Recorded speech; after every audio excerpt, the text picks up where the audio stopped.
بسم اللہ الرحمن الرحیم۔ السلام علیکم ناظرین، انفو ٹی وی 1 میں آپ کو خوش آمدید کہتے ہیں۔ ناظرین، آج کی اس ویڈیو میں ہم بات کریں گے نور الدین زنگی کے حوالے سے۔ اس ویڈیو کو مزید دیکھنے سے پہلے ہمارا چینل سبسکرائب کریں اور کمنٹ باکس میں ہمیں اپنی قیمتی آراء سے ضرور آگاہ کریں۔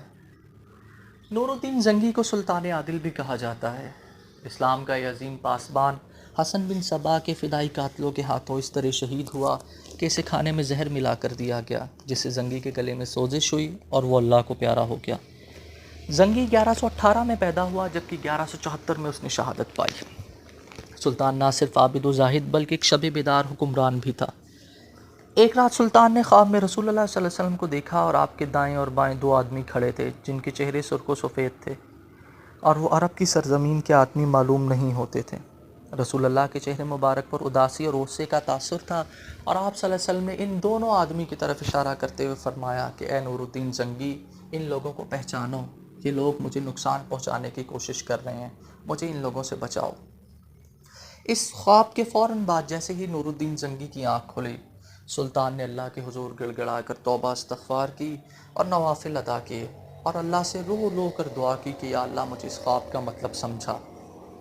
جیسے ہی صبح ہوئی، سلطان نے سارا دن صدقہ و خیرات کیا، اور جب اگلی رات کو سلطان کی آنکھ لگی تو سلطان نے یہی خواب دیکھا جس میں رسول اللہ صلی اللہ علیہ وسلم ان دو لوگوں کی طرف اشارہ کر کے فرما رہے تھے کہ اے نور الدین زنگی، مجھے ان لوگوں سے بچاؤ، یہ مجھے نقصان پہنچانا چاہتے ہیں۔ اگلے دن سلطان نے معمول سے بڑھ کر صدقہ و خیرات کیا، اور جبکہ تیسرے دن سلطان نے یہی خواب دیکھا تو 3 مسلسل راتوں کو خواب دیکھنے کے بعد سلطان نے اپنے ایک دانا وزیر جمال الدین سے اس خواب کے بارے میں استفسار کیا تو جمال الدین نے کہا کہ آپ اپنے اس خواب کا ذکر کسی سے نہ کریں۔ جمال الدین نے مشورہ دیا کہ زر کثیر لے کر جائیں اور مدینہ کے لوگوں میں صدقہ و خیرات کریں۔ سلطان نے مال و زر لیا اور ایک قافلہ لے کر مدینہ کی طرف چل پڑا، جبکہ مدینے کا سفر شام سے اس دوران 21 دن پر مشتمل تھا۔ سلطان آندھی و طوفان کی طرح سفر طے کرتا جا رہا تھا اور سلطان نے صرف 12 دنوں میں یہ سفر طے کر لیا۔ اور جیسے ہی سلطان مدینہ پہنچا، والی مدینہ اسے دیکھ کر بہت حیران ہوا کہ سلطان اپنے لاؤ لشکر کو لے کر اس طرح آیا ہے۔ سلطان جیسے ہی مدینہ آیا، اس نے والی مدینہ سے کہا کہ وہ مدینہ کے لوگوں کی دعوت کرنا چاہتا ہے، اور اس غرض سے مدینہ کے تمام گلی کوچوں میں منادی کروا دی گئی تاکہ تمام لوگ دعوت کی غرض سے اگلے دن مسجد نبوی میں جمع ہو جائیں۔ جیسے ہی تمام لوگ مسجد نبوی میں جمع ہوئے، سلطان وہ زر کثیر اور تحائف جو کہ شام سے اس غرض کے لیے لے کر آیا تھا، سلطان نے تمام لوگوں میں تحائف بانٹنا شروع کیے اور تمام لوگوں سے مصافحہ کرتے ہوئے ان کو غور غور سے دیکھنے لگا۔ جب تمام لوگ اس کی نظروں سے گزر گئے تو سلطان بڑا پریشان ہوا اور اس نے والی مدینہ سے پوچھا کہ کیا یہاں پر کوئی ایسا بھی شخص ہے جو اس دعوت میں شریک نہ ہوا ہو؟ سلطان کے پوچھنے پر یہ پتہ چلا کہ ہاں، 2 ایسے اشخاص ہیں جو کہ روضہ رسول پر سارا دن درود و سلام کرتے ہیں، اور وہ متقی و پرہیزگار لوگ ہیں۔ وہ لوگوں سے ملنا جلنا پسند نہیں کرتے اور لوگوں میں صدقہ و خیرات کرتے ہیں۔ یہ سننا تھا کہ فوراً سلطان کا ماتھا ٹھکا۔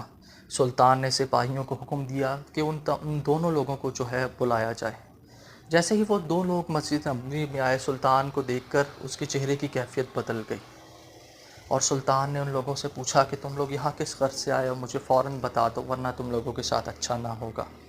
ان لوگوں نے کہا کہ ہم روضہ رسول پر آئے ہیں، ہم درود و سلام کی محافل سجاتے ہیں، اور اس غرض سے جو ہے ہم مدینہ کے لوگوں کی خدمت بھی کرتے ہیں، ہم کسی سے کچھ نہیں لینا چاہتے۔ سلطان نے سپاہیوں کو فوراً حکم دیا کہ ان 2 لوگوں کو پکڑ لو اور زنجیروں میں کس دو۔ جیسے ہی ان لوگوں کو زنجیروں میں جکڑا گیا، سلطان ان کو لے کر ان کے گھر کی طرف چل پڑا۔ جیسے ہی سلطان اس کمرے میں داخل ہوا، جیسے ہی سلطان ان کے رہائش گاہ میں داخل ہوا تو اس نے دیکھا کہ ایک کمرے میں چند مذہب کی کتابیں اور ایک چٹائی پڑی ہوئی ہے۔ سلطان بڑا حیران و پریشان ہوا اور چہل قدمی کرنے لگا۔ سلطان بڑا حیران و پریشان ہوا اور چہل قدمی کرنے لگا اور سوچنے لگا کہ کیا ایسی وجہ ہو سکتی ہے جو کہ میری نظروں سے اوجھل ہے۔ اس کمرے میں پہنچنے کے بعد سلطان نے اپنے جوتے اتار دیے اور اس طرح کمرے میں چہل قدمی کرنے لگا۔ سلطان جیسے ہی ننگے پاؤں چلتا ہوا جائے نماز کے اوپر پہنچا تو سلطان کو ایسا محسوس ہوا کہ جیسے اس جائے نماز کے نیچے کی زمین کمزور ہے۔ جیسے ہی جائے نماز کو اٹھایا گیا تو اس کے نیچے دیکھا گیا کہ ایک لکڑی کا تختہ تھا جس سے سلطان کا خون خشک ہو کر رہ گیا۔ سلطان نے اس لکڑی کے تختے کو اٹھایا اور سپاہی کو فوراً حکم دیا کہ اس سرنگ کے نیچے جا کر دیکھے کہ یہ سرنگ کہاں تک جاتی ہے۔ سپاہی جیسے ہی سرنگ کے نیچے سے ہو کر آیا تو اس نے بتایا کہ سرنگ کا رستہ مسجد نبوی کے قریب ہے۔ سلطان نے ان دو لوگوں سے فوراً پوچھا کہ اب بتاؤ، اب تمہاری کوئی چال نہیں چلنے والی؟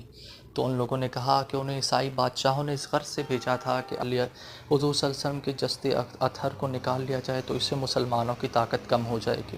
یہ سننا تھا کہ سلطان نے فوراً تلوار اپنی نیام سے باہر کی اور ان دو لوگوں کے سر قلم کر دیے، اور اس کے فوراً بعد سلطان نے والی مدینہ کو حکم دیا کہ مسجد نبوی کے اطراف میں خندق کھودی جائے اور اس خندق کو سیسا سے پاٹ دیا جائے تاکہ مستقبل میں اس طرح کی تمام کارروائیوں سے بچا جا سکے۔